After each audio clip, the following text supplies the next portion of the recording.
Okay, I've been hearing about this one for a while. Innocence is a 2004 French film by director Lucile Hadžihalilović. Hadžihalilović is the director of the 2022 film Earwig, which is another kind of like weird fantasy fairy tale story. I saw like the first half of Earwig. I've heard mixed reports about it, but Innocence seems fascinating. It's apparently about a remote boarding school for girls who arrive in a coffin. So expect some like weirdness, some fairy taleness, some fantasy-ishness, and some like, I don't know, Tim Burton weirdness, except like European, so like actually weird. Hadžihalilović is the wife of Gaspar Noé. I had no idea. And she produced Carne, and as well as I Stand Alone. That's crazy. I had no idea. That's probably a signal of like what the tone of this movie may be. Apparently, she also drew inspiration from Picnic at Hanging Rock, Suspiria. We'll get into that as we go along. Don't you worry. But for now, if you're interested, let's watch Innocence. And before we get started, don't forget to click the like button and subscribe for more old, obscure, and art house films. I love this opening, this weird conceit of the girls arriving to this private school in a coffin. This kind of beautiful marriage of the prospects of academia of changing over to a new phase in your life, wedding that with the concept of death. I mean, it's also a kind of relationship that's also explored in Suspiria as well. The first passage that Susan Bannion takes into adulthood or into autonomy is also wedded with a girl's death or murder. Ooh, Benoit Debie is the cinematographer. I think he does a lot of work with Gaspar Noé, inspired by the novella of Frank Wedekind, Minahana.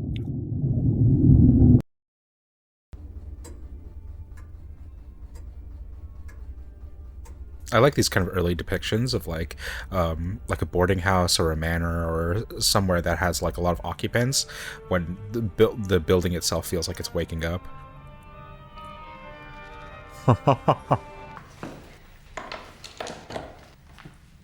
Is that a little Asian girl? I wasn't expecting multiculturalism in my Belgium film. Girl has nice eyebrows. Comment tu t'appelles? Iris. Bonjour, Iris. I wonder if some of their names are color coordinated, because there's a character named Rose, and the character she was speaking to was named Bianca. Change tes rubans. Interesting look to like French films. I guess this is Belgium, but the French films that I know of this era, but like with really stark whites and blacks. It's like kind of like pushed to the extremes. This is the way I kind of like think of this is how I kind of think of like the values of like I don't know, what are some French films from this time, like Calvaire for example, but also like the really kind of low end looking ones, the New Extremity looking ones, like High Tension. This isn't the afterlife, is it? I think that would be a little bit too obvious. This is gonna be one of those weird things for YouTube where this is like totally normal. It's just a bunch of girls, like children playing in a pond, like they're just topless, which is like appropriate for the age, but YouTube's not gonna be able to handle that.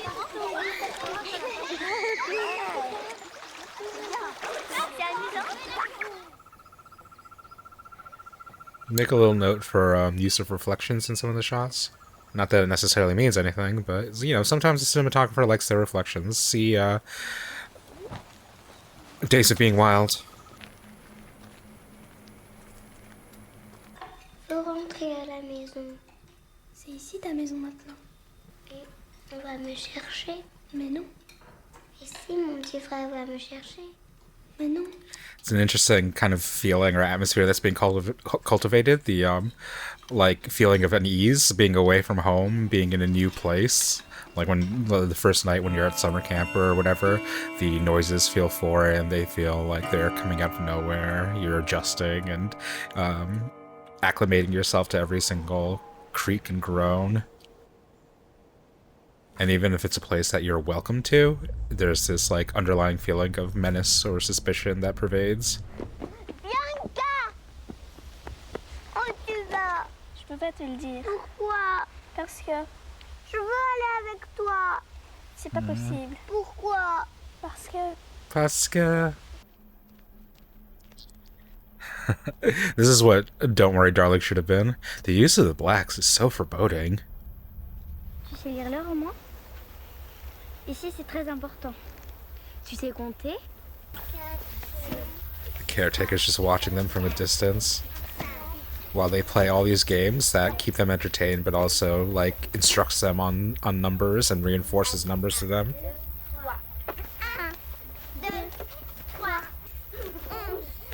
12, 13, 14,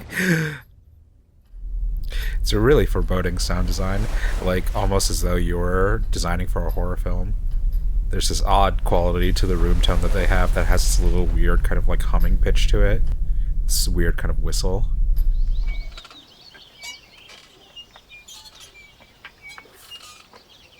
il faut faire attention au chemin. Il faut toujours suivre les lampadaires. What's beyond the lamps? What's beyond the path? It's really interesting how they've kind of like demonstrated and reinforced a kind of fairy tale aspect without the fantastical conventions of a fairy tale, with exception to like the coffin, obviously. Tout à l'heure, Iris. But the way they've kind of created this atmosphere of like fairy tale, of the fantastical, is like through weird adjustments of like conventions and norms. It's through the reinforcement of rules and social patterns, like just having all girls within this boarding house. That seems normal until you bring it up, and then it makes it seem strange. Like you would expect a school to have only girls, or that would be the norm, until you word it as there's no boys here. Bonjour. Je suis Mademoiselle Edith. Or like saying like, girls would have to know the time and have to know the schedule. That seems like a normal convention until you articulate it in a specific way, like saying that there's work at 9 and that we go to bed at 10 and the oldest girl leaves at 9 every single night, and that you have to know how to count, that it's important to count here. Those like explicit demonstrations or explanations of like rules in a way gives this kind of like a surreal element. Allez, venez avec moi. Because in that way, the rules aren't something that can be like socially adapted to. They're not like implicit. They're not something that you can learn by learning the society. They have to be explained to you, and in that way, this society and this culture and this norms seem alien. Et vous voilà ici. Est-ce qu'on a des visites? Il n'y en a pas. À part la directrice, personne ne vient jamais. La directrice, tu ne la verras pas avant longtemps. Elle ne vient que pour les rubans bleus, une fois par an. Et quand est-ce que je pourrais sortir pour voir mon petit frère? Tu ne peux pas sortir, c'est interdit. Continue comme ça, tu seras puni.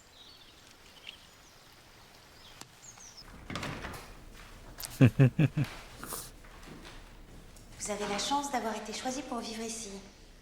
Mais vous n'êtes encore que de vilaines petites chenilles. Il va falloir travailler dur. 4, 5, 6. And this repetition of numbers. I mean, it's really commonplace, but just because they've put attention on it, I'm like focusing on it now. Malheureusement, toutes les chenilles ne deviennent pas de grands papillons. Mais j'espère que dans quelques années, vous me ferez tout honneur. This is one of the trade-offs, or advantages, or perhaps trade-offs of shooting in film versus shooting a theatrical work, that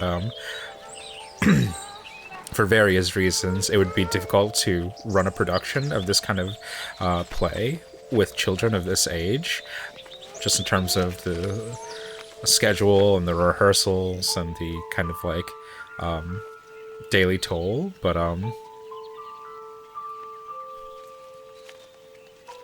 if you can capture them all working in perfect harmony for just a minute, you can capture it forever in film.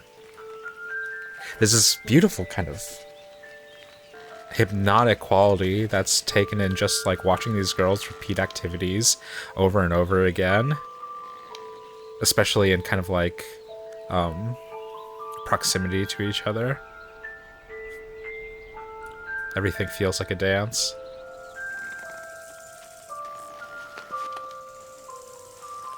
I'm not sure if this can be taken as like gospel for every single scene, but apparently a lot of these scenes, these like outdoor activity scenes, were improvised by the girls, and they just followed them around with the camera.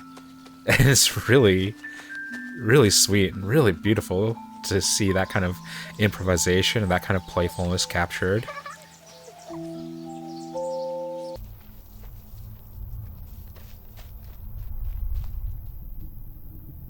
Don't stray off the path.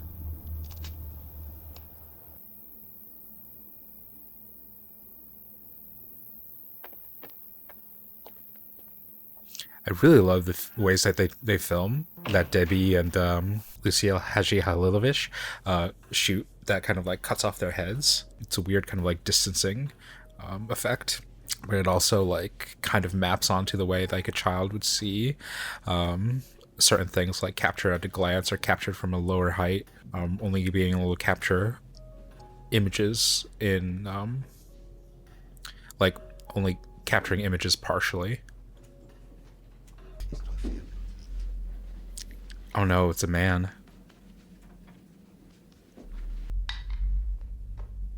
An apothecary? A doctor? Is she sick?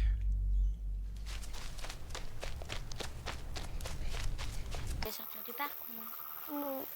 Tu connais la punition si tu fais ça? Non.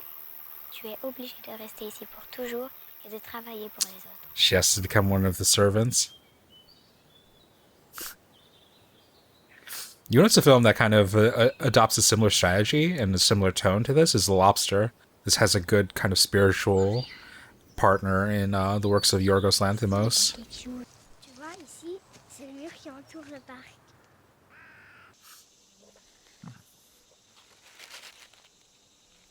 Tu sais, dehors, il y a des gens très bizarres. Yeah, well, you got a kind of a dog tooth going on. Dog tooth, village. Et le secret de Bianca, tu le connais? Lobster.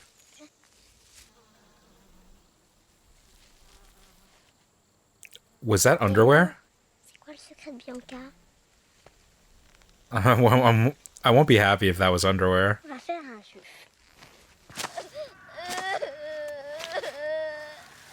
Jesus.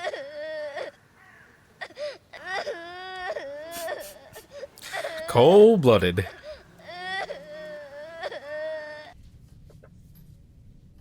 Oh no. Qu'est-ce que tu fais? Je veux dormir avec toi. C'est interdit.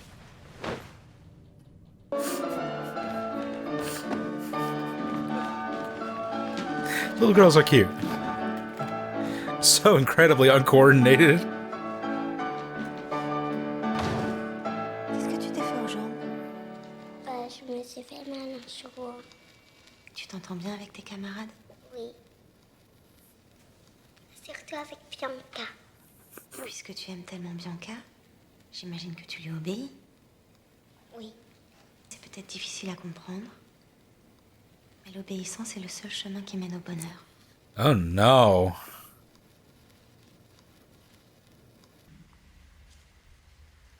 Mon fils, tu me sais comment faire pour partir?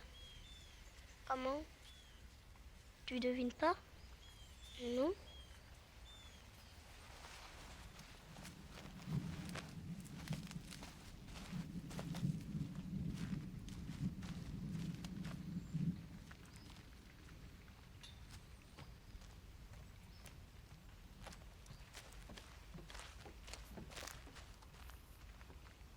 I love the French when they keep a stationary camera. They're so fucking ballsy with their stationary cameras. Tu lui diras pas? Non. She's just eventually going to become a rat. Sûr. That's going to be the progression of the story. The story of obedience, rules being constantly reinforced through fear of the unknown, of the outside.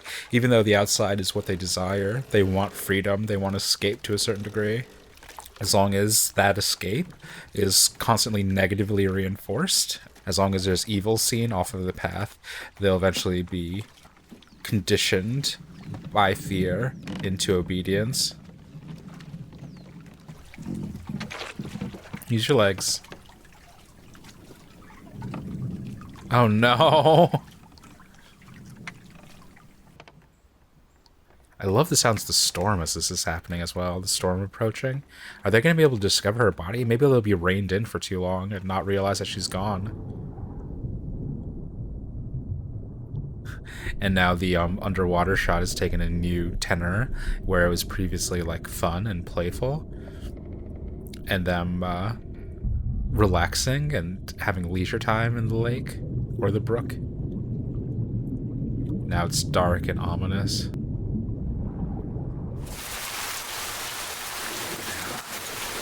That's a beautiful, beautiful transition. Jesus. The ways that this film uses illusion, it's just like never really a central event within a scene. It's not about anything being so explicit. It's about like just suggestions and trailing off and letting your imagination and your fear fill in the holes. Bianca? C'est vrai que Mademoiselle Edith, elle a voulu s'enfuir quand elle était petite et que la directrice lui a cassé la jambe pour la punir. Ces histoires de punition, c'est que des trucs pour faire peur aux petites. On ne peut pas nous obliger à rester ici toute notre vie si on n'a pas envie. Yeah. A story of obedience, of punishment, punition. Very, very interesting. I love the way that this I mean, it's like Matilda, but I love the way that this girls' school or this reformatory has been used as a kind of as a central symbol of the kind of tensions of obedience and rules and like control. Iris, tu as peur de l'orage?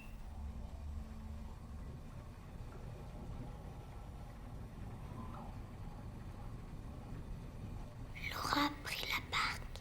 J'ai pas le droit de le dire. Oh, she wasn't allowed to tell. This is another instance where like rules there's it's like a lose-lose scenario. There she was told two contradictory rules, and regardless of which one she disobeyed, she would have been punished somehow. I mean, it's not about her punishment, it's about Laura dying, but she was told to keep the secret by Laura, and she's told that she has to tell by the school. Moi aussi, je vais me faire punir. That'd be interesting, though, that if she isn't punished at all.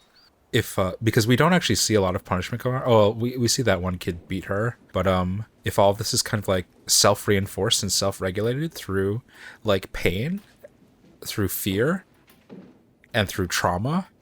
So even if she doesn't directly experience punishment, it's the kind of fear of consequence and the fear of stepping out of bounds that eventually regulates her actions.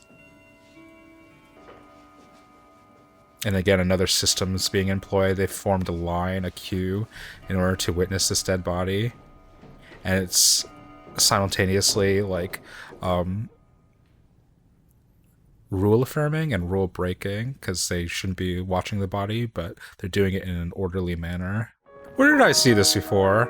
Where was there a shot of like, it was during wintertime and there's a girls' school and they're all burning something together, and one of the girls like accidentally falls into the fire or something.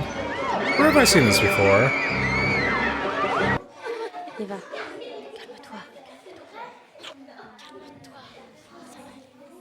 Reprends-toi. Reprends-toi, Eva. Bonne année, mesdemoiselles. Bonne année. Qui a fait un Bonne vœu? année. C'est quoi? C'était toujours rester avec Bianca. This little Moi, gay j'aimerais girl. être choisie par la directrice. Ça ne m'étonnerait pas. She was the one who beat Ires, right? She had the secret of the bearded man, and that's why she's not gonna get chosen. Je vous en supplie, choisissez-moi. Alice? Alice, Ires, Rose, Mais qu'est-ce que tu Laura. fais? C'est pas ton jour. Je vais répéter avec Mademoiselle Eva. Vera. Tu veux t'en aller avant les autres? T'es pas heureuse ici? Si, mais j'aimerais bien savoir ce qu'il y a dehors.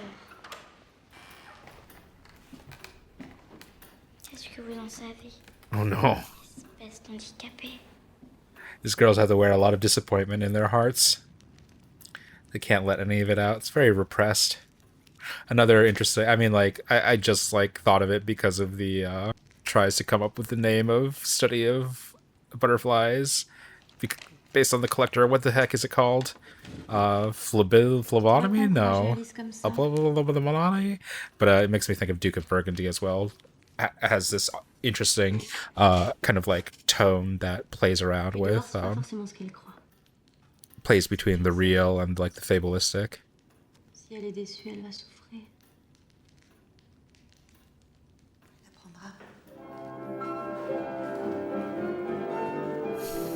They're a lot more coordinated than the Red Ribbons.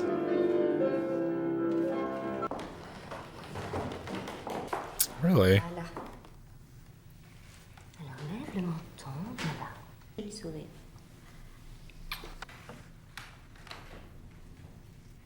There's also been a repeated action of the kiss. I mean, that's normal for like French society, but we've seen it played out 3 times in this. Ires is kissed by Bianca to console her. No kiss for Alice. And Eva is kissed by Madame by the other teacher.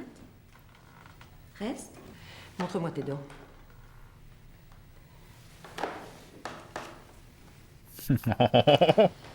Celle-ci. Okay. Celle-ci. It's really interesting the ways that they've kind of like managed to utilize this this school as like a microcosm for all of these kind of like transactions or episodes that happen within a girl's life or a person's life. These kind of like social dynamics of competition, of cooperation, of obedience. Mais j'ai jamais dit ça.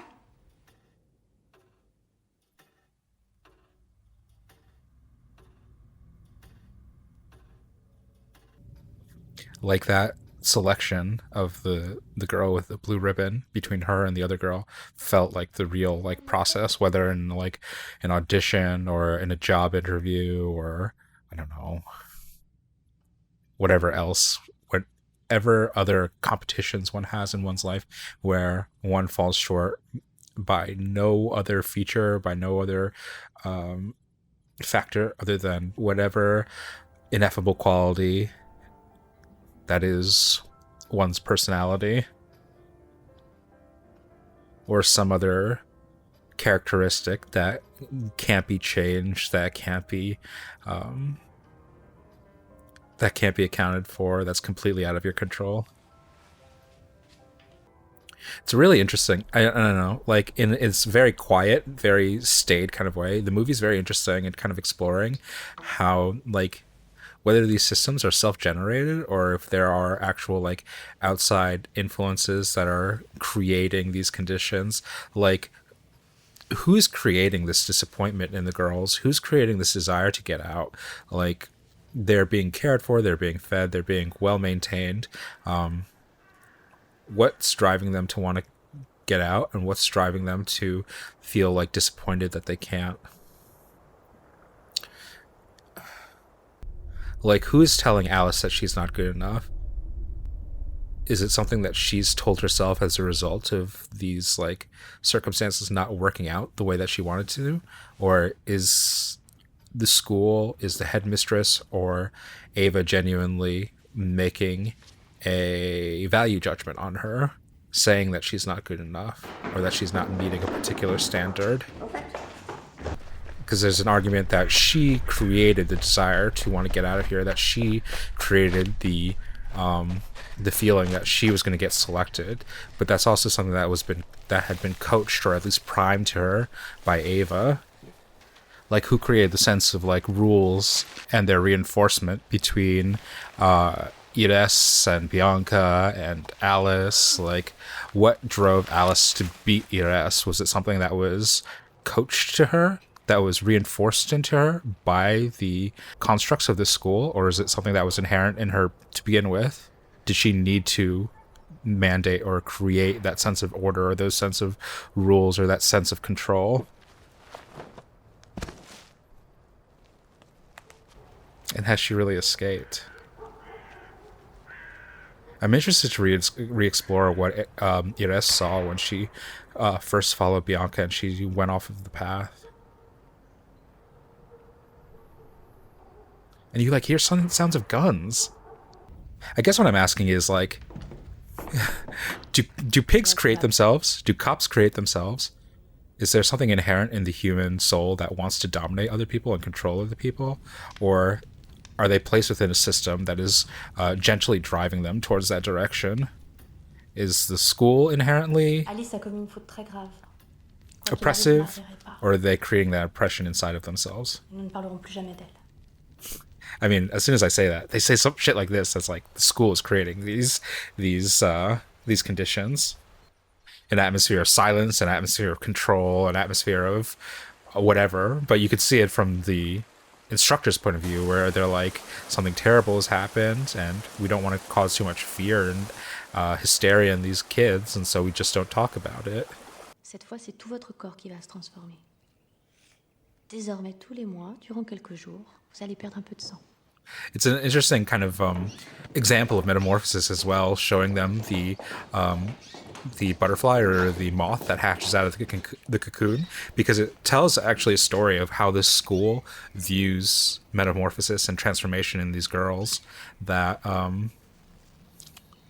that metamorphosis or change is something that happens insularly, that you kind of like protect yourself and isolate yourself, and eventually you learn to grow and evolve.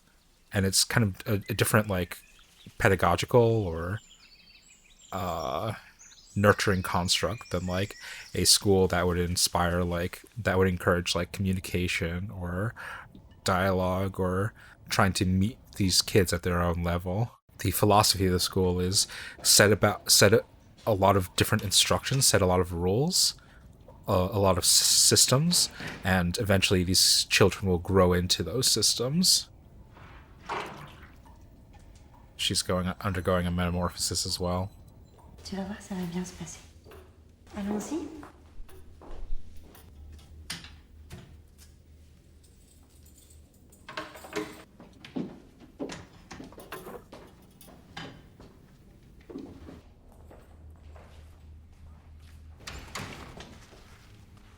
Qu'est-ce que c'est? Ce sont vos costumes. Papillon. And like the play that they had originally done in like the woods, in the forest, has become like systematized. So while they're still able to enjoy themselves and have play, it's within an ordered system. It's like the chrysalis, the cocoon that's been formed around them, this hard exterior that's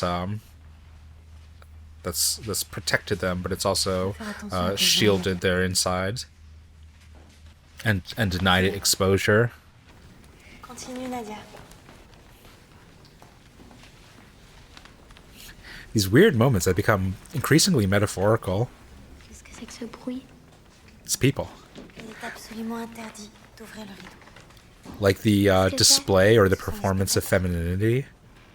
That there's something that you thought was for yourself, that you were doing for your own enrichment or enlightenment, and then you find out it has to be displayed and consumed by other people. Much like running a YouTube channel. Something that you love has become something that's beholden to other people.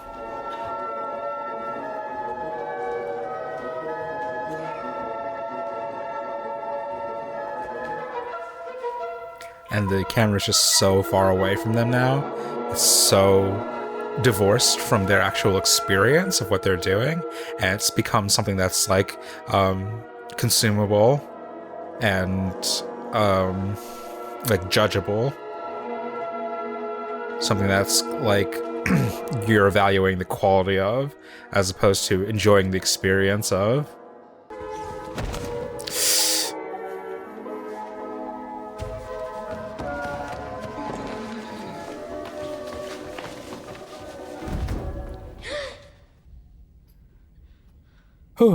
This movie's an anxiety nightmare.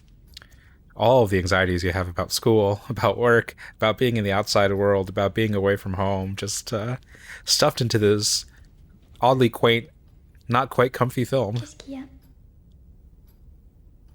La prochaine fois, tu auras moins peur. and like any kind of act that's like facing another group.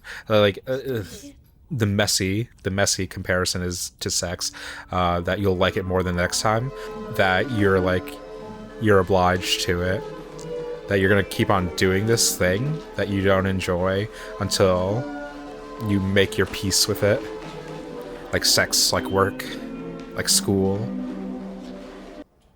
Toi et les autres rubans violets, vous allez bientôt quitter l'école. Et ce soir, tu iras au théâtre pour la dernière fois. It's weird. Dernière fois. It's fascinating, weird, but fascinating the way that Wedekind captures the anxieties of childhood. These, like, growth spurts and these growing pains, the pains of transformation, the pains of foreign systems, that you enter this world innocent, and then you find the world disgustingly corrupt and systematized, and there's just all these rules that have been imposed on your innocence, and you have to adapt to them. Your innocence is the thing that is changeable, that is subject.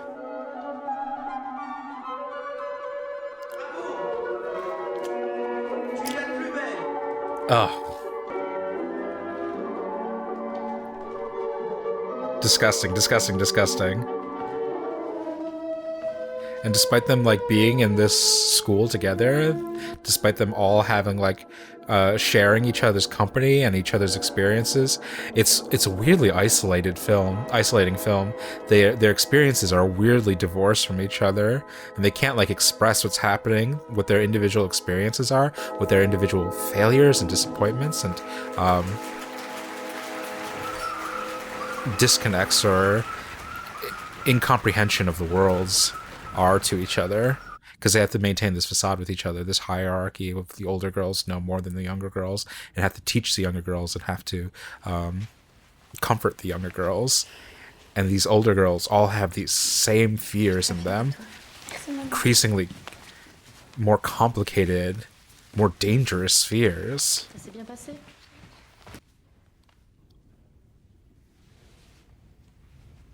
Cross the curtain, see for yourself.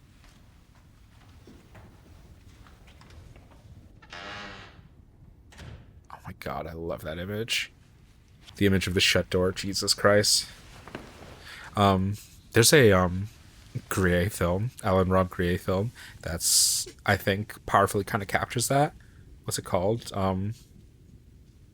Jeu en Feu or something like that? Playing with Fire? But it's a kind of like a young woman has been like put inside of a brothel, and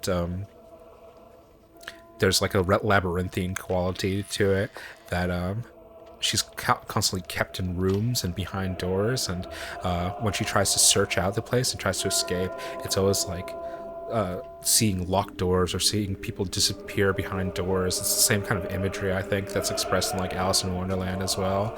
The idea that people are constantly escaping to another room or just outside of your purview. Qu'est-ce que vous faites là? Vous n'avez pas trouvé de l'argent? De l'argent? Isn't necessarily about sexuality, although it is in these cases. It isn't necessarily about conspiracy. It's about lack of autonomy. It's about like curiosity that's met with hostility. Vous croyez? Les spectacles servent à payer les frais de l'école. Sinon, qui paierait pour vous?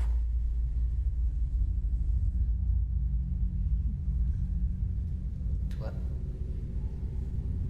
je suis sûr que tu sauras profiter de tes jambes quand tu seras dehors. Je veux pas aller dehors. And we have this sudden contrast of belief systems that the younger girls all want to escape. They all want to get older. They all want to turn away from Eden. And the girls who are at the precipice of it, the ones who see more and more of the outside world, are like, I want to stay here. It's a really interesting contradiction of this movie. This movie's a fascinating paradox. And like genuinely representative of the experiences of girls, of women, but also like, I don't know, of human beings. Childhood is a prison, and it's simultaneously the only safe place on Earth. What a fascinating film. And they all have these different avatars, or at least we've seen 2 examples of it. The Alice and Bianca have 2 different paper secrets that they have, drawings of men. And Bianca's is more complete, and Alice's is kind of like childish and characteristic. What an incredible, subtle film, though. That fucking Rose. Rose also, like, representing, like, the end of life. Something that's so beautiful that's been cut.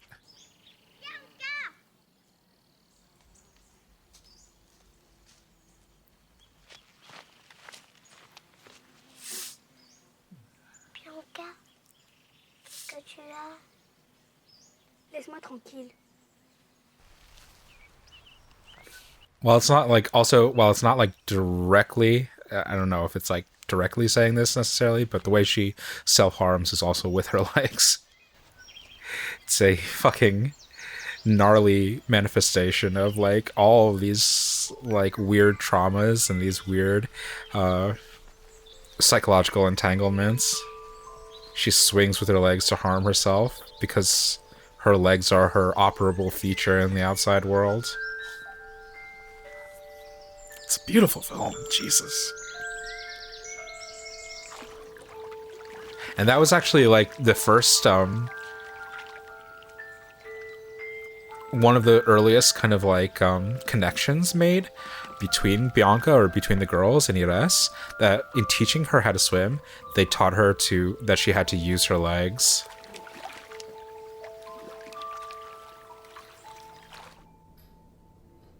I don't know what to say to you, girl. There's no turning back. You can only go forward.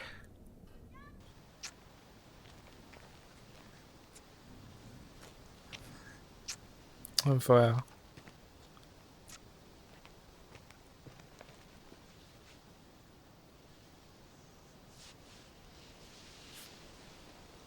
No kiss. Because the kiss is consolation. On se reverra dehors.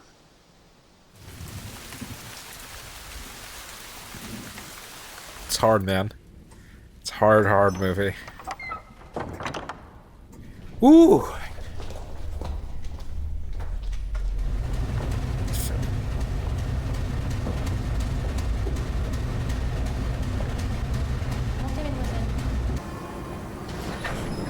I don't want to point out phallic imagery at the end of this, right? We don't need to talk about the fucking tunnel. We don't need to talk about Madame Edith's cane. We don't need to talk about the train. I don't want to talk about the sexual elements. You get them. Just know I get them, and I don't find them interesting enough to talk about, because I find this elements of the conclusion upsetting.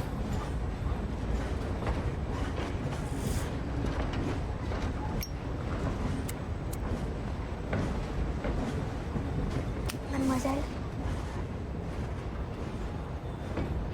qu'est-ce qui va nous arriver?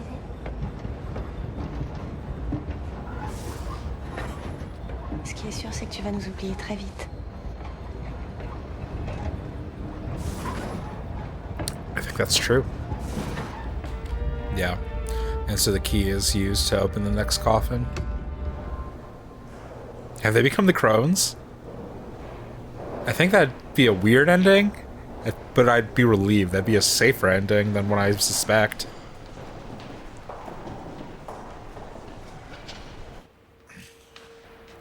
It's the real world.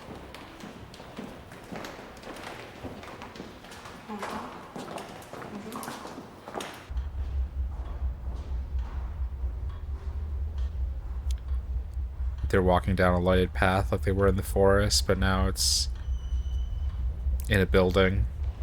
Now it's something human. Now it's something civilized. Now it's something even more constricting.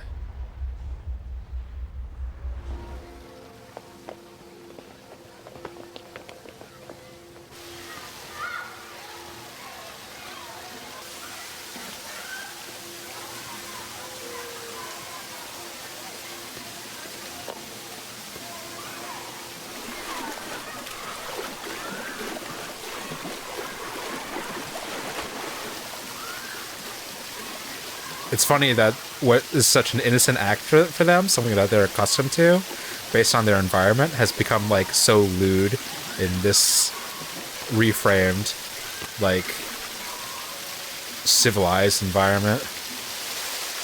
I don't want this. Don't show me this. It's interesting because, like, I don't know, we've been led down a path of thinking that this interaction is something that's dangerous, and in a way it is, but it's also like, it is also something that, like, they've been thinking about and looking for this entire narrative.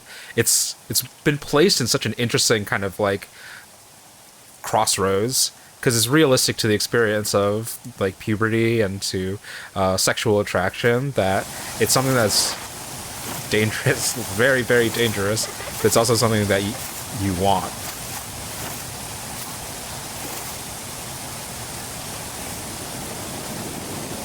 So I want to, like, respect Bianca's desire, while also recognizing that this is a really scary revelation. Oh my god, it's ending the way that it started. That's beautiful.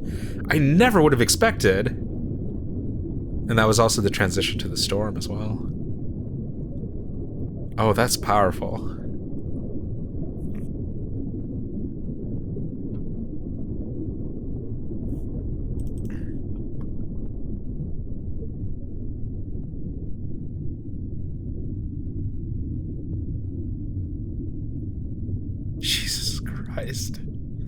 Jesus Christ. Oh my god. Kudos to Lucile Hadžihalilović.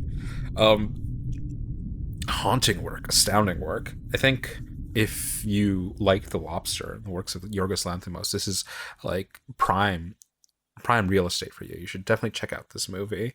In terms of, like, the fabulistic qualities to it, and the and like this, the powerful allegorical elements to it, like, something that I really appreciate about the kind of strangeness of the attitude of The Lobster is that it utilizes that strangeness to reframe and re-question what our conventions around dating and around courtship and around romance are.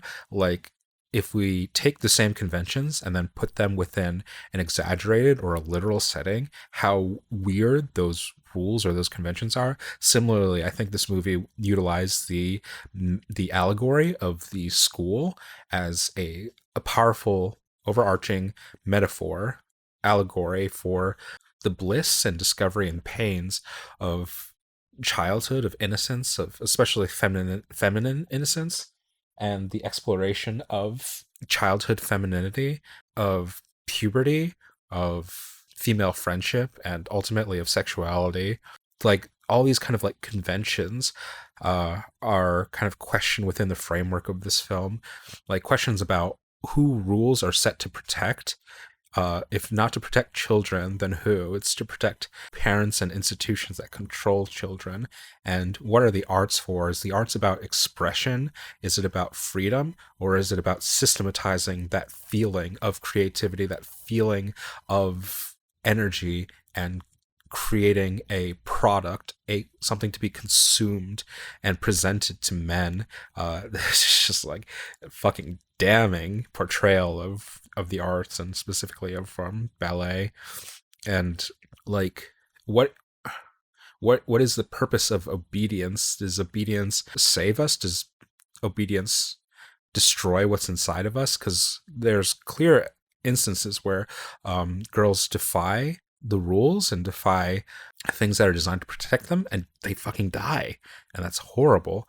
But we also see at least the anxiety of losing your identity, of losing your innocence, and the version of you that was, like, the happiest, and the version of you that felt the most safe and protected, and relenting that over to a version of yourself that is at constant peril, that is at risk and vulnerability, but is in the world and is affixed on new delights and new sensations and new fascinations. The fascination of sexuality, the fascination of the opposite sex, the fascination of water that is uncontrollable, that is no longer a babbling brook, that is forceful and propulsive and man-made and systematized. It's just like it's a fascinating and it's a true portrait of the anxieties of childhood, that it's something that you simultaneously want to escape and that you never want to leave, that the world of adulthood, the world of metamorphosis, of transformation, entails tremendous risk, tremendous danger, and sacrifice of who you actually are, but for the benefit of a completely new version of yourself. I don't know. It's fucking childhood into adulthood. We've all had this experience. None of us are the person we were when we were 8 years old anymore, and we long to be that person. We long to see the world through that lens again, but we also love the trappings that we have as adults. It's an extreme paradox of what we actually want out of our life. And this makes more sense to me now. Reading up further on this, that Mina Hana, the work that this is based on, the bodily education of young girls, is not a play. It's a novella. That makes a lot more sense. Okay, because I while this was textually fascinating, I didn't really see how this work could function as a play. Yeah, that makes sense. Tremendous work. And like introducing fantasy elements that are not fantastical. It's creating this dreamlike, this poetic, this fairy tale atmosphere solely through the kind of like questioning, the adoption, the statement of society's rules.